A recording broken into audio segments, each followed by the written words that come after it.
गोपाळ कृष्ण गोखले. हो भीमराव, तुझ्यासारखे एका गरीब कुटुंबामध्ये जन्माला येऊन देखील त्यांनी उच्च स्तरापर्यंत शिक्षण पूर्ण केले आणि 12 जून 1905 रोजी त्यांनी सर्वंट ऑफ इंडिया सोसायटी नावाची कंपनी संस्थापित केली. आणि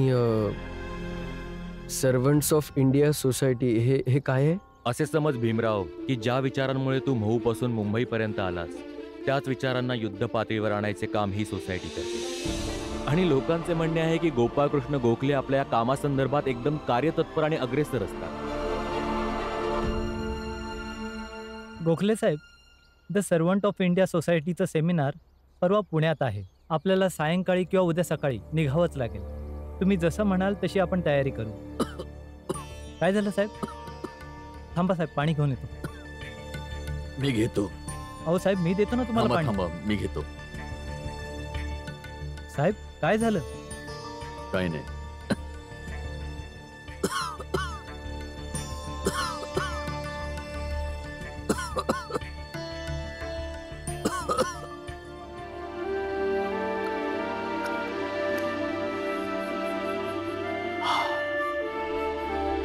गोखले साहेब, तुम्ही ठीक आहात ना?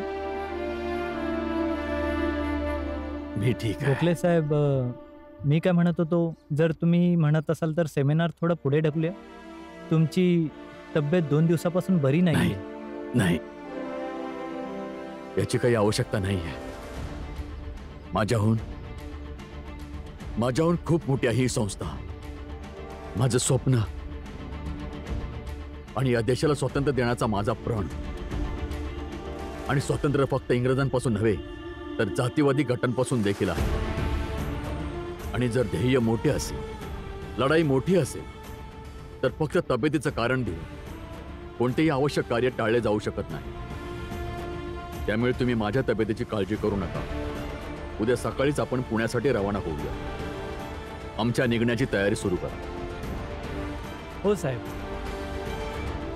आणि भीमराव, ज्या विचारांसमवेत तू राहतोस की उच्च नीचता जातपात सर्व नष्ट झाले पाहिजेत, गोपाळकृष्ण गोखले त्याचसाठी काम करतात.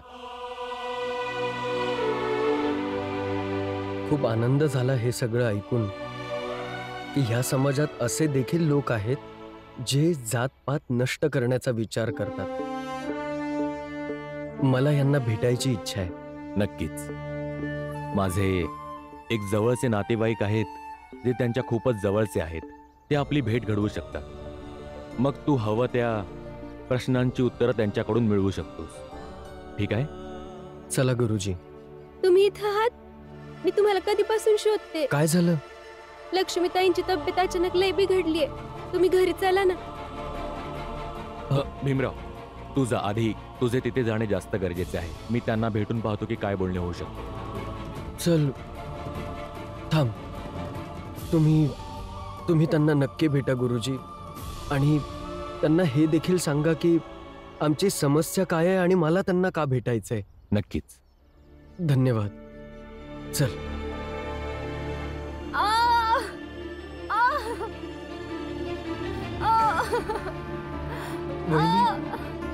वहिनी, काय होतंय तुम्हाला? आणि यांना इथे का झोपवलंय? दवाखान्यात घेऊन जाऊयात. चला. नाही नाही नाही, मला दवाखान्यात नाही जायचं. भीम, कवापासून मीला समजवते पण ही ऐकतच नाहीये. अरे तर मग आता आले आहेत ना तिचे भीम भाऊ. आपल्या बहिणीला समजून घेऊन जातील की. तसं बी यांच्या बाबांकडे भरपूर पैसे आहे. वहिनी, तुम्हाला काहीही होणार नाही. तुम्हाला आत्ताच दवाखान्यात घेऊन जातो. उठा. नाही नाही नाही, मला नाही जायचं. मला फक्त परदेशी मजूर बनू द्या. आपलं घर सोडून परदेशात जाऊन जेव्हा असं काय होईल तर होईल, पण असे सासूचे टोमणे तर नाही ऐकावं लागणार ना.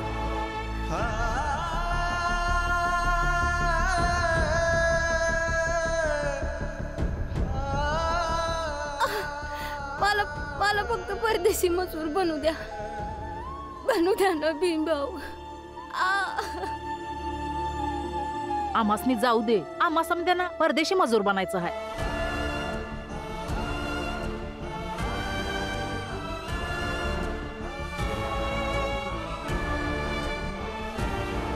वय भीम, जाऊ दे आम्हा समद्यासनी. आम्ही समजे परदेशी मजूर बनायला तयार आहोत.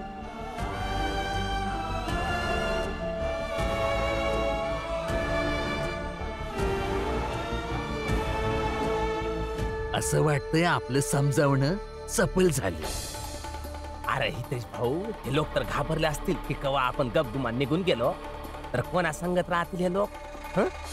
आणि त्यामुळे आपल्या समद्यासोबत येण्याखेरीज यांच्याकडे आता दुसरा मार्ग बी तर नाही हाय. हे बघा, तुम्ही सगळे मिळून मला समजवाल याचा अर्थ असा नाही की मी समजून घेईन. मी आधी तुमचा विरोध करत होतो, मी आजही तुमचा विरोधच करेन. होय, तू काय बी बोल, पण आम्ही तर जाणारच परदेशी मजूर बनू. आणि मी तुमचा विरोध करत राहणार, लढत राहणार. लढ मग, स्वतःची मनमानी करत राहा. उद्या कोर्टाच्या सुनावणीनंतर तसं पण तू काहीच करू शकणार नाहीस. मग लढणं तर लांबच राहिलं. कोर्टाची सुनावणी उद्या दुपारी आहे. उद्याची दुपारी यायला आणि आजची रात्र आणि उद्याची सकाळ यायला बाकी आहे दादा.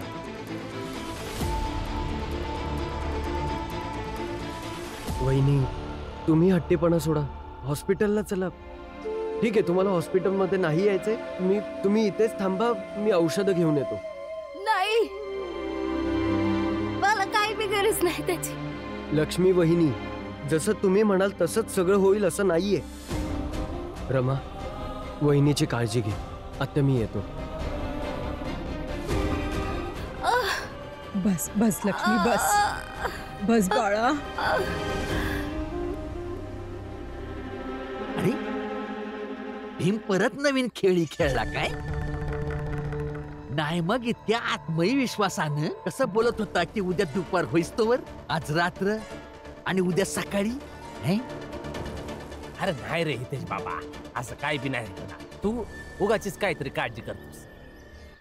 ते फक्त एकदा गोपाळकृष्ण गोखलेजींसोबत भेट होऊ शकते का? खूप महत्वाचे काम आहे. त्यांची तब्येत थोडी नरम आहे आणि उद्या सकाळी ते पुण्यासाठी निघणार आहे. तिथे एक सेमिनार आहे, तर 8 दिवसानंतर मुंबईत परततील. तुम्ही तेव्हा भेटा त्यांना. नाही, इतका वेळ नाहीये. बघा, जर तुम्ही ठरवले तर आमची भेट होऊ शकते. कठीण आहे, कृपया समजून घ्या. आपण बरं, माझं एक म्हणणं ऐकून घ्या. तरीही तुम्हाला वाटले की भेट अशक्य आहे तर नका भेट घालून देऊ. बघा, आमचे फार पूर्वीचे संबंध आहेत. फक्त एकदाच. ठीक आहे, सांगा.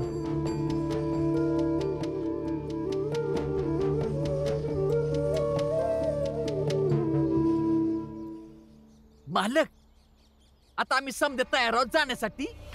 तर त्या भीमरावाने न जाणं पुन्हा नवीन नाटक सुरू केले. यावेळेस भीमरावची मदत कोण करतंय? सर, माझा एक शिष्य आहे, आपल्याच एल्फिन्स्टन कॉलेजमध्ये शिकत आहे, जिथे तुम्ही शिकला आहात आणि जिथे मी शिकवतो.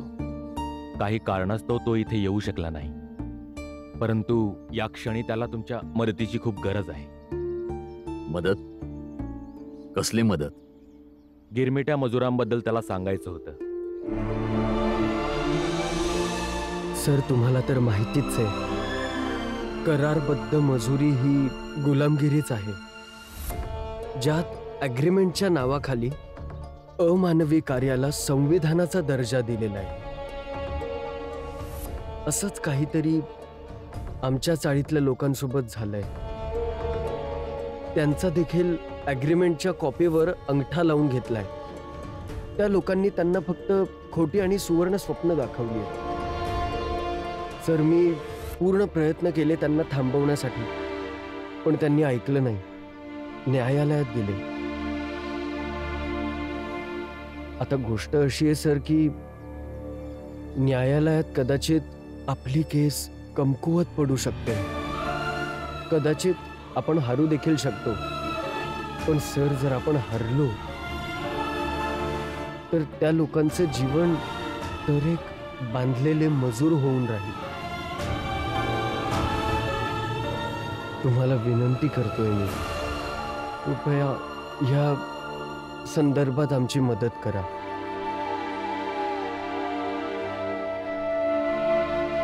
सर, उद्या दुपारी न्यायालयात सुनावणी आहे. तुम्हीच आहात जे काहीतरी करू शकता. ठीक आहे, तुम्ही काही काळजी करू नका, मी काहीतरी करतो. बरं, धन्यवाद. बरं, नाव काय आहे त्या विद्यार्थ्याचं? भीमराव आंबेडकर.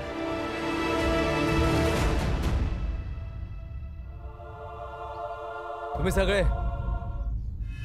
एक काम करा, जहाज अजूनही किनाऱ्यावर उभे आहे. आताच्या आता बाकी चाळीतल्या लोकांना घेऊन इथून निघा. मी विनयला सांगतो की जहाज आहे ते मुंबईपासून दूर घेऊन जा. राहिलेले बाळा, बाळाची बायको आणि ती लक्ष्मी, त्यांना लढू द्या. त्यांना लढू द्या त्या मूर्ख भीमराव सोबत. आणि आपण न्यायालयात बोलू की तुम्ही सगळे अग्रीमेंटचे कामगार बनून जाऊ इच्छित होते आणि भीमराव तुम्हाला थांबवण्याचा प्रयत्न करत होता, म्हणूनच तुम्ही लोक पळून गेला. बरोबर बोलताय मालक तू. वय एकदम बराबर.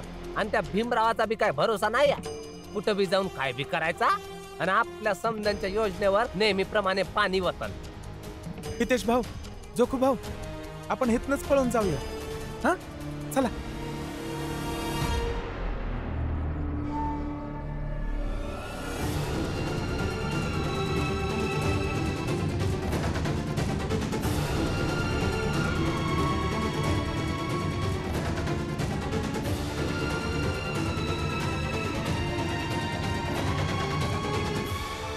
तुम्ही लोक असं नाही जाऊ शकत जोपर्यंत न्यायालयाचा शेवटचा निर्णय येत नाही.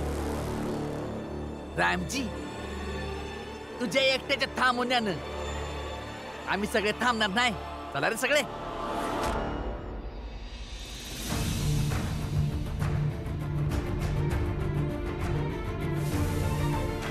दीपकची आई, तुम्ही बी यांच्या संग जाताय. तुमचा पोरगा दीपक भीमला स्वतःचा आदर्श मानतो. तुम्ही फुलिया, तुम्ही पण नका जाऊ, नका जाऊ. जर जायचं असेल तर भीमच्या समोरून जा. भीम पासून लपून जाऊ नका. भीमला हरवून जा.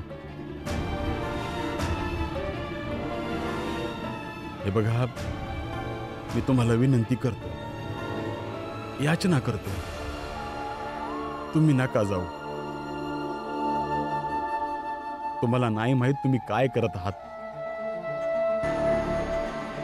बाहेर जाऊन तुमचंच आयुष्य बरबाद होईल. आणि सगळ्यात मोठी गोष्ट ही आहे की तिथे तुम्हाला वाचवणारा कोणीच नसेल. ना भीम असेल, नाही मी, आणि नाही हे प्रचंड देव, आणि नाही नरोत्तम जोशी.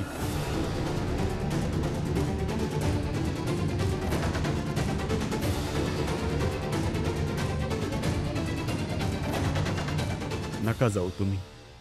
रामजी, विनंती वगैरे काही नाही. हे बघ, हे बघ आणि वस्तुस्थिती स्वीकार कर. कालपर्यंत जे लोक भीमचे समर्थन करत होते आज तेच भीमचे विरोधी आहे. हीच वस्तुस्थिती आहे रामजी.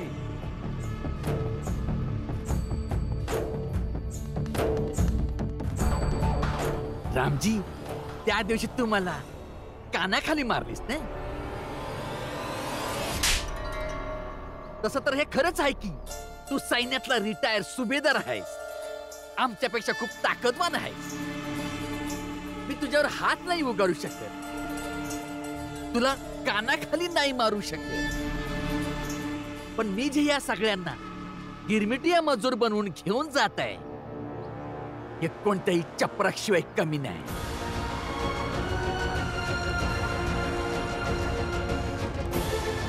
आणि याची जखम तुला आणि तुझा पोरगा भीमरावाला नेहमी लक्षात राहील.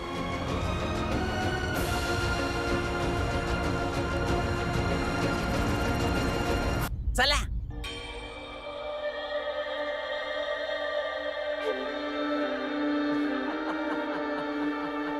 हे रामजी, हे आहे तुझ्या जातीचं नशीब. फुटलेलं, तू उगाच हे बदलण्याचा प्रयत्न करत आहेस, कळलं?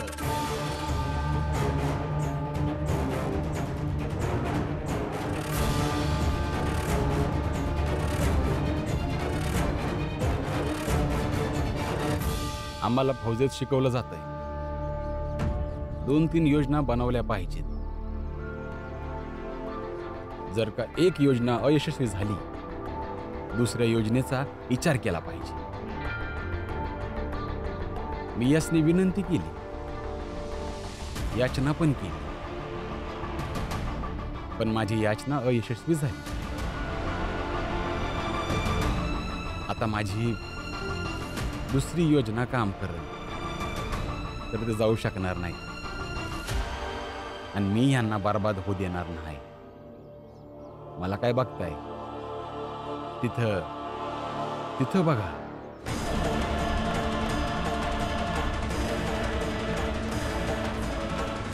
असं नाही जाऊ शकत तुम्ही लोक. उद्या आहे कोर्टाची तारीख, आणि कोर्टाच्या निर्णयापूर्वी जाणं कायदेशीर गुन्हा आहे.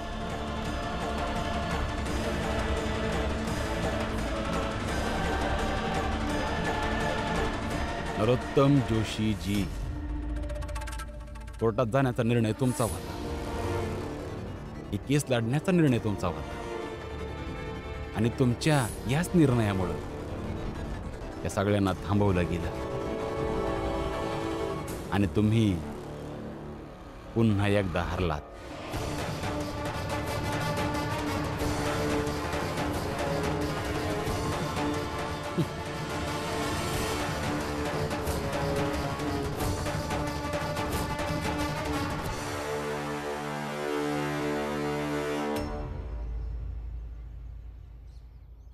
फौजदार साहेब, तुम्ही माझ्या तक्रारीवर इथपर्यंत आलात, यासाठी खूप खूप धन्यवाद.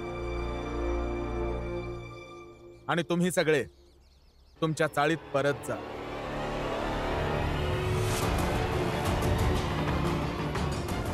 हा भीम आणि त्याचा बाप काय माहित कधी आमचा पाठलाग आज तर मी समजानं परत घेऊन आलोय, पण जर आपण न्यायालयात केस हारलो तर त्यांना कोणी थांबवू शकणार नाही. मी गोपाळकृष्ण गोखले साहेबांपर्यंत भीमरावचे म्हणणे पोहोचवले आहे. बघूयात ते काय करू शकतात. आज मला 2 विषयांवर चर्चा करायची आहे तुमच्यासोबत. पहिली म्हणजे, याआधी देखील मी या विषयावर विचार केला होता की आपल्या देशातील कानाकोपऱ्यातून इरमिटी या मजुरांना बंदी बनवण्याची प्रथा बंद केली पाहिजे, आणि ही आपल्या मजुरांसाठी खूप मोठी समस्या आहे.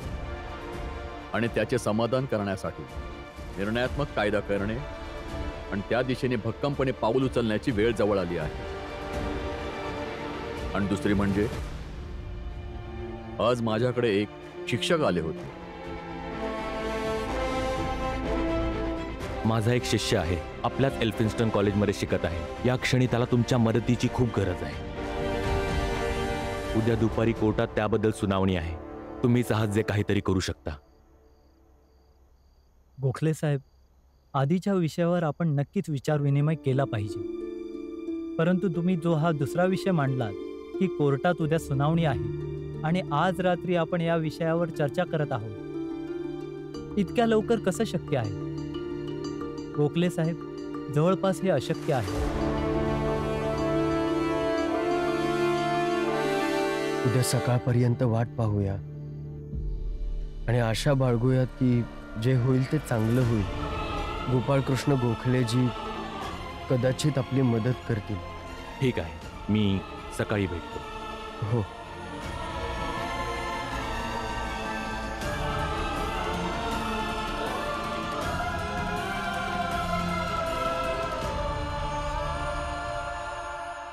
बाबा, तुम्ही दोघं जास्त काळजी नका करू.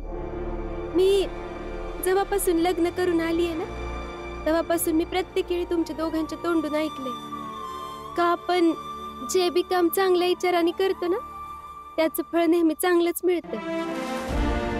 आता मला बी बघायचंय काही गोष्ट किती खरी आहे ते. ठीक आहे, मग आपण सगळे एक प्रस्ताव ड्राफ्ट तयार करूया आणि तो इम्पिरियल लेजिस्लेटिव्ह काउन्सिल समोर सादर करूया आणि जितक्या लवकर शक्य असेल तितक्या लवकर करूया आणि या ड्राफ्टवर तुम्ही काम करायला सुरुवात करा. आता राहिली गोष्ट उद्याच्या सुनावणीची, तर त्याबद्दल विचार करण्यासाठी मला थोडा अवधी द्या. आता तुम्ही जाऊ शकता. ठीक आहे गोखले साहेब.